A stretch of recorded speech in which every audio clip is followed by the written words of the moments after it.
कोई निकलना नहीं ये बात तो अच्छी बात तेरी है अरे पढ़ने जाए आगे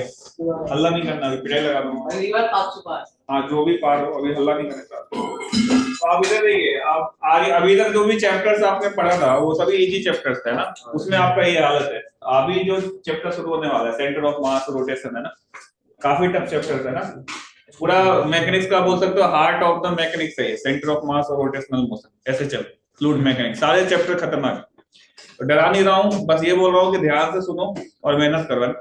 वरना टेस्ट में इतना आसान पेपर दोबारा नहीं आने वाला अगर मैं बनाता तो इतना आसान पेपर होता ही नहीं सबके 20-22 नंबर आ रहे होते तो 75 नंबर आ गया तो खुश रहो है ना चलो तो हम बात करते हैं सेंटर ऑफ मास देखो नाम से कोई लेना देना नहीं इसका सेंटर ऑफ मास अगर हिंदी में सोचे तो क्या होगा मास का सेंटर है ना लेकिन ऐसा कुछ भी नहीं है ना सेंटर ऑफ मास का मतलब क्यों आता है देखो सुना मेरी बात ध्यान से इसका यूटिलिटी क्या है जब भी आप किसी चीज को अभी तक हमने पॉइंट बॉडी पढ़ रहे थे कैसा बॉडी पढ़ रहे थे अब हम पढ़ेंगे कोई भी आर्बिट्रेरी शेप का बॉडी रिजिड बॉडी है सर तो अगर मैं किसी भी लॉन्ग ऐसे मान लो कोई रॉड है किसी को अगर मैं हवा में फेंकता हूँ सीधा सीधा फेंकता हूँ तो इसके हर एक पार्ट का मोशन अगर आप एनालिसिस करोगे घूमता हुआ जा रहा है तो कॉम्प्लिकेटेड होगा जैसे अगर मैं बोलूं ये वाला है ना इसको तुम कैच करना है ना खराब मत करना खरीदी चल रही है कंपनी में ना तो ये देखो तो इसमें मैं इसको घुमा के फेंक रहा हूं कैच करना है ना देखो तो मान लो ये इसका मोशन अगर आप किसी एक पार्ट को पकड़ के देखोगे कॉम्प्लिकेटेड हो गया वो घूम भी रहा है साथ में क्या चल भी रहा है लेकिन अगर इसके एक सेंटर को पकड़ के देखो इसका मोशन बहुत ही शानदार है प्रोजेक्टाइल की तरह कैसा है प्रोजेक्टाइल की तरह जब भी बॉडी घूम भी रहा हो और साथ में आगे चल भी रहा हो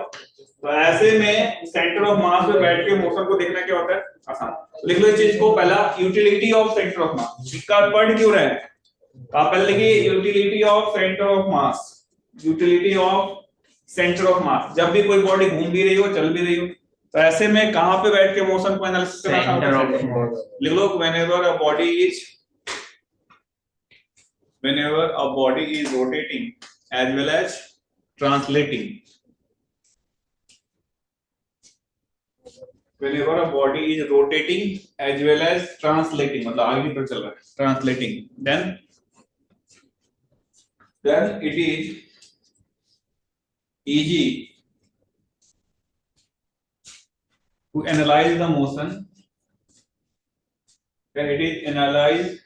easy to analyze the motion of the body it is easy to analyze the motion of the body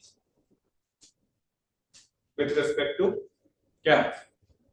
with respect to center of mass with respect to center of mass ठीक है सेंटर ऑफ मास क्या है कि mathematical point है कैसा point है mathematical इसको define कैसे करते हैं ध्यान सुनेंगे ऐसा बिल्कुल याद नहीं करना है कि सेंटर ऑफ मास का मतलब पूरा मास एज्यूम टू बी कंसंट्रेटेड वो सभी फर्जी डेफिनेशन है सेंटर ऑफ मास को मैथमेटिकली ऐसे बताया गया है कि मान लो कोई सा भी आर्बिट्रेरी शेप का बॉडी है और हमने यहाँ पे एक्सिस बनाया एक्स और साथ में क्या बनाया वाई और यहाँ पे इसके डिफरेंट पॉइंट्स पकड़ लिए और इसका हम लोकेशन देखेंगे इसका क्या है r1 वेक्टर क्या है r1 वेक्टर ये तुम्हारा r2 वेक्टर ये तुम्हारा क्या बेटा r3 वेक्टर और इस पूरे बॉडी का मास मान लो टोटल m है क्या है टोटल m1 और ये मान लेते हैं ये m1 है साथ में क्या है m2 तो ये क्या है m3 तो हम लोकेशन ऑफ सेंटर ऑफ मास जो होगा उसको ऐसे डिफाइन करेंगे r ऑफ सेंटर ऑफ मास तो ये एक पर्टिकुलर बॉडी के अंदर मास है हां m1 r1 plus m2 r2 plus कोई भी हो सकता है डिस्क्रीट मास हो सकता है m3 r3 साथ में क्या होगा and so on नीचे क्या है बेटा टोटल मास क्या आएगा टोटल मास देखो इस चीज को this is the location of centre of मास है ना position vector of centre of mass centre of मास को मैथमेटिकली डिफाइन किया है कैसे डिफाइन किया है मैथमेटिकली ऐसा क्यों करते हैं तो जब भी हम किसी बॉडी का काइनेटिक एनर्जी लिख रहे होते हैं ना तो बार-बार लिखते हैं तो एक मैथमेटिकल पॉइंट अपने आप अपीयर हो जाता है ना उस मैथमेटिकल पॉइंट को क्या बोल रहे हैं सर m1 r1 का मतलब r1 वेक्टर ही है ना हां मतलब लोकेशन इसका position vector r2 position vector r3 क्या है पोजीशन वेक्टर तो आपको ऐसा रटना नहीं है कि एक ऐसा पॉइंट जहां पे पूरा मास कंसंट्रेटेड हो ऐसा जरूरी नहीं है ऐसा करोगे तो बार-बार कंफ्यूजन होगा आपको क्या समझना है सेंटर मास कौन सा पॉइंट है मैथमेटिकल पॉइंट होता है कैसा पॉइंट होता है मैथमेटिकल तो कैसे डिफाइन किया गया है m1 r1 m2 r2 m3 r3 and so on upon क्या टोटल मास m क्या है total mass position r position vector नहीं sir r position vector is equal to m1 r ये सेंटर ऑफ मास का position vector है और इसके अंदर जो मासेज हैं m1 m2 m3 उनका लोकेशन है r1 r2 ठीक है जैसे अंदर ये m1 m2 पार्टिकल्स है जैसे ये मैं कर रहा हूँ हर जगह मासेज है ना मेरे अंदर तो एक मास का लोकेशन m1 m2 ऐसे बहुत सारे इनफाइनाइट बहुत सारे पार्टिकल्स हैं मैं जनरली एक तरीका से डिफाइन कर दूं कैसा no yes m1 r1 plus m2 r2 plus m3 r3 upon क्या हो गया m1 plus m2 plus m3 and total mass ये सुनो यस दूसरी बात ध्यान सुनेंगे अगर ये पोजीशन वेक्टर है तो मैं बोलूं x coordinate of centre of मास कैसे निकलेगा माने m1 x1 plus m1 x1 plus m2 x2 plus m3 and so on नीचे क्या आएगा total mass total mass similarly y coordinate बोलूंगा तो m1 y1 plus m2 y2 m1 y1 plus m2 y2 and so on upon क्या आ जाएगा z coordinate बोलूं तो m1 z1 plus m2 z2 लिख लो इसको ताकि अगर हमें केवल x कोऑर्डिनेट पूछ रहा हो तो हम ये फार्मूला यूज कर सकते हैं m1 y1 plus m2 y2 plus m3 y3 and so on m1 z1 plus m2 z2 plus dotted upon it ठीक है तो सेंटर ऑफ मास एक मैथमेटिकल पॉइंट ठीक है जैसा अब मेरी बात ध्यान से सुनेंगे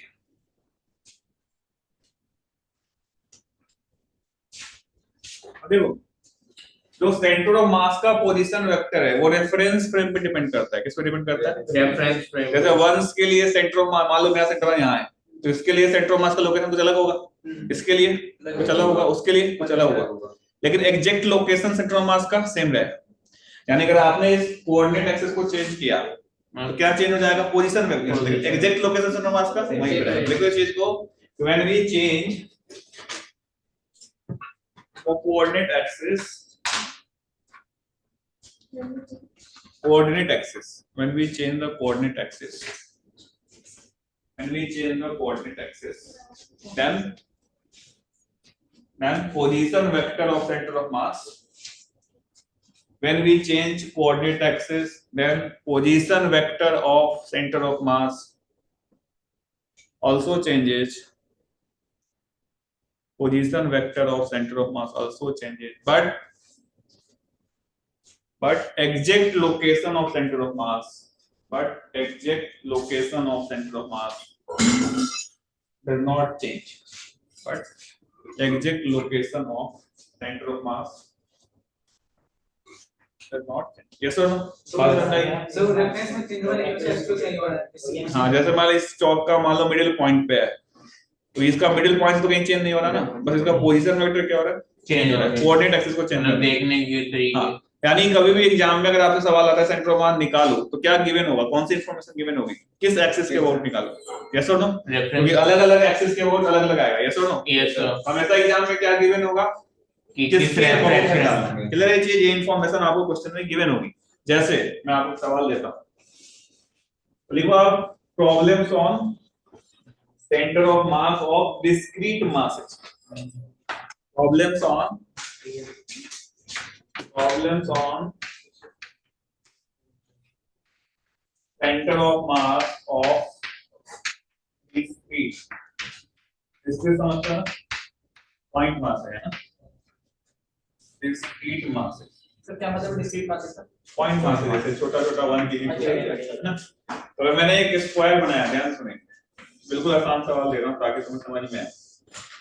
यहाँ पे हमने 1 kg का पॉइंट मास रखा यहाँ पे कितना रखा 2 kg यहाँ पे कितना रखा 4 kg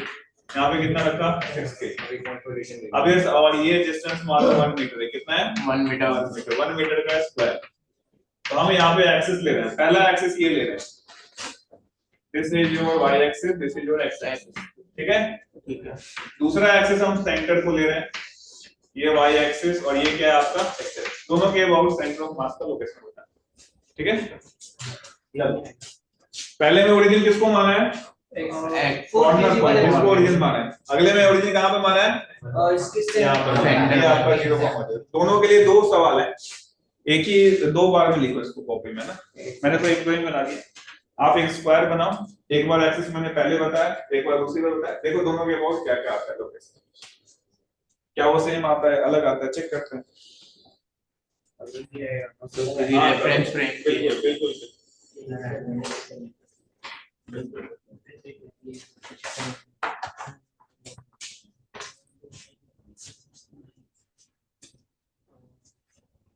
चलो बिल्कुल बेसिक सवाल है। सर वो 1 kg है। हाँ, एक पे 1 kg, 2 kg, 4 kg, 6 kg, ठीक है। और कोऑर्डिनेट्स आपको दिया हुआ है 1 मीटर 1 मीटर का स्क्वायर है। तो दो बार हमने एक्सिस बनाई है, दोनों के अबाउट आपको लोकेशन ऑफ सेंटर ऑफ मास बता। एक का ठीक,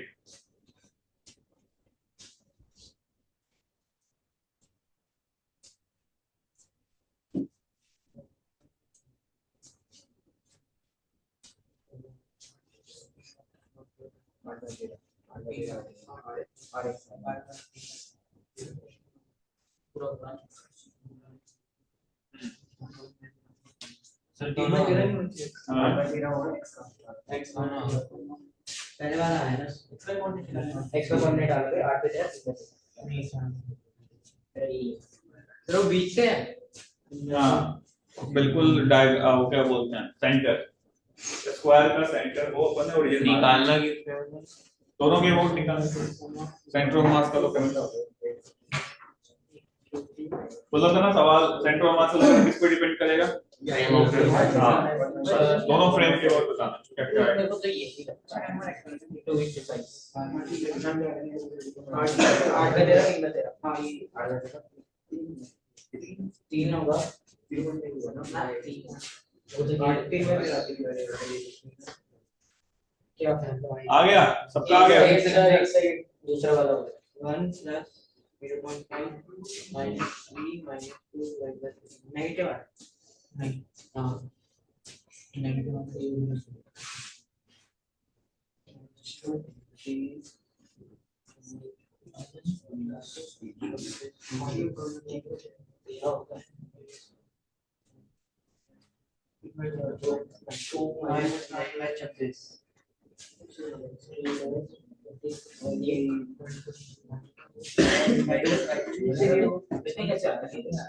नेगेटिव आएगा y नेगेटिव y x दोनों नेगेटिव x नेगेटिव माइनस नहीं हो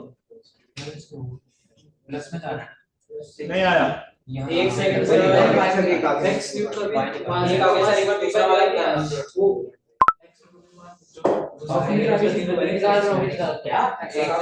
हाँ वही बीच में आ गया बीच में दूसरी वाले का आया -9/36 -7/36 मेरे भाई 13 आ गया सर तुम्हारे डन। सर ये मतलब डिवाइड बाय पॉइंट नहीं है तो मैं पॉइंट 3/36 -7 कर लीजिए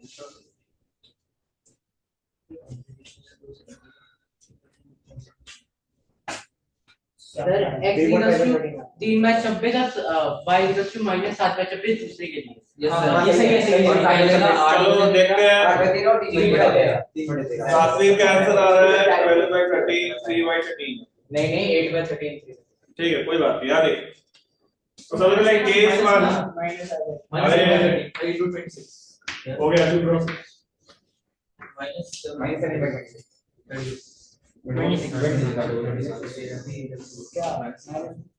याद है क्या बोर्ड पे देखिए हमने इसको क्या माना है बताओ 4 kg ओरिजिन माना है सर। yes sir ये कौन सी एक्सिस है x ये कौन सी एक्सिस है Y। y फिर बोल कौन सा है सीधा बैठो तुम फिर तुमको हटा दूंगा मैं हाँ तुम सीधा बैठो ये कौन सा हाथ रखने का तरीका सीधा बैठो हाँ ये y एक्सिस इधर देखो ये x एक्सिस है कि नहीं। yes सबसे पहले आप कोऑर्डिनेट मार्क करो इसका क्या 0,0 होगा 0,0 इसका कितना होगा 1,1 इसका क्या होगा 1,1 इसका क्या हो जाएगा 0,1 ये सबको आता है मैथ में पढ़ा होगा। अब अगर मैं x कोऑर्डिनेट लिखूं क्या m1 x1 इसको मल्टीप्लाई करोगे तो 0 हो जाएगा 6 into 1 क्या 6 होगा प्लस 2 into 1 कितना होगा 2 अपॉन टोटल मास कितना हो गया 6 8/13 हो गया yes sir किलोग्राम मैच हो गया था एक्स कोऑर्डिनेट, ठीक है। वाई कोऑर्डिनेट देखते हैं, बताइए क्या आएगा। ये 0 हो गया प्लस प्लस वो भी 0 हो गया वो भी प्लस 0 प्लस 2 हो गया प्लस प्लस 1 1 हो गया, 1 था नहीं। यस सर अपॉन टोटल कितना है 13 13 3 by 13 यस सर तो पहले के अबाउट 8/13 और 3/13 आ यस सर सही है सही है। Yes, sir. सेकंड चेक करते हैं, लिखो जिसका नहीं आया था। कितने लोग आ गया था, सबका आ गया था, ऑनेस्टली आ गया था, आपका नहीं आया था, लिख लो जल्दी, फिर मैं आगे बताऊं। तो 8/13 और 3/13 लिख लो जल्दी, जिसका नहीं आया था लिख ले, फिर अपन अगला लिख ले। तो सेंटर ऑफ मास एक मैथमेटिकल ज्योमेट्रिकल पॉइंट आ रहा है, यस और नो। नेक्स्ट देखें, चलो लिखो जल्दी।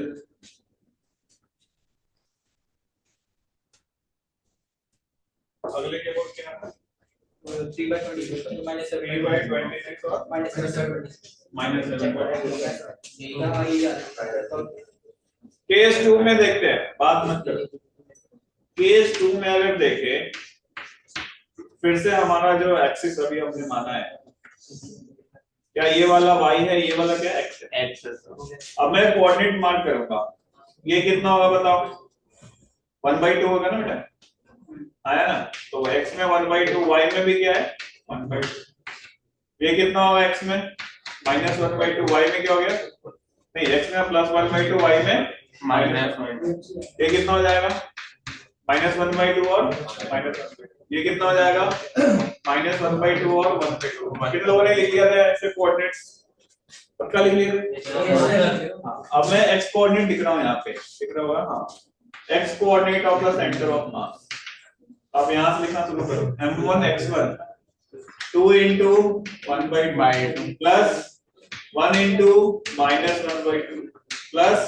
4 into -1/2 plus 6 into minus plus 1/2 upon नीचे क्या है 13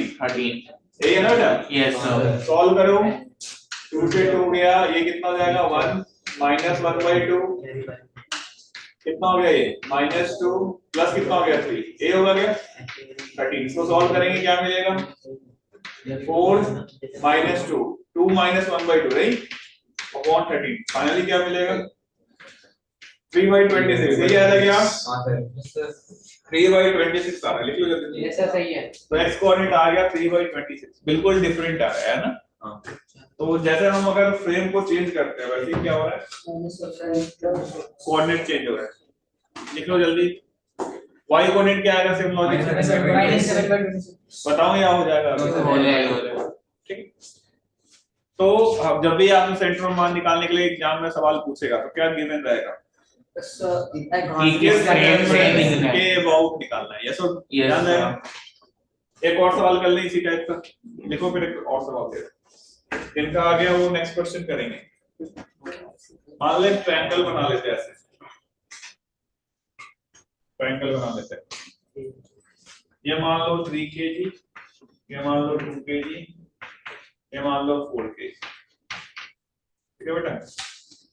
इस वाले को हम x बोल रहे हैं और इस वाले एक्सिस को y बोल रहे हैं, ठीक है। और ये ट्रायंगल 2 मीटर का है, equilateral triangle. Find out the location of centre of मास, जल्दी से बताइए। 2 मीटर, हाँ 2 मीटर का इक्विलैटरल ट्रायंगल है, x आपको ये दिया हुआ है और y आपको ये दिया हुआ है। आई होप सब लोग सही बताएंगे, कितना है इसका।